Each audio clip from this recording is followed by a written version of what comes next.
been so exciting, I'll tell you. This week, we've highlighted stories about the Negro Leagues and how they changed the game of baseball. But it also changed this city. I sat down with two men who have served as mayor of Kansas City about the impact the Negro Leagues made in this community. Decades ago, Buck O'Neill wanted to see a Negro Leagues Museum. Well, 18th and Vine, as we know it today, was the brainchild of then mayor, or actually goes back when as a councilman, Emanuel Cleaver. We started out with an unpopular proposal that I introduced. The goal was to build it here in hopes of bringing more development to the area. Buck O'Neill came down to my office in City Hall, and he sat across and he said, "Mayor, I'm in my 80s. He said, I don't know how much longer I'm going to live. You got to build this museum before I die."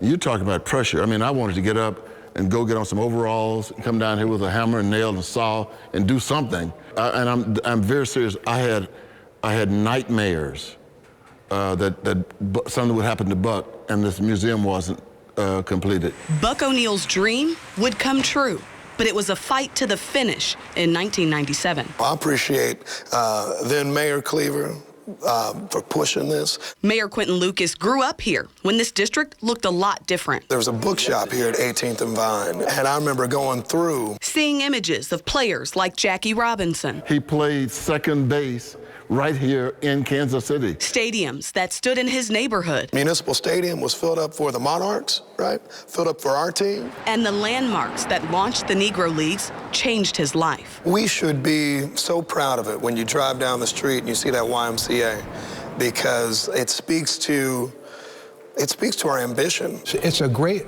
American story of what can happen when people work together against a system that's working against you. All rooted right here in Kansas City. Now the charge of sharing that story is carrying over from one mayor to every new leader. He too grasped and understands, and I think values how special this community is, how important these cultural institutions that align this great community, and particularly with the work that we're doing here with the Negro Leagues Baseball Museum. It's about more than just baseball, it's about a culture.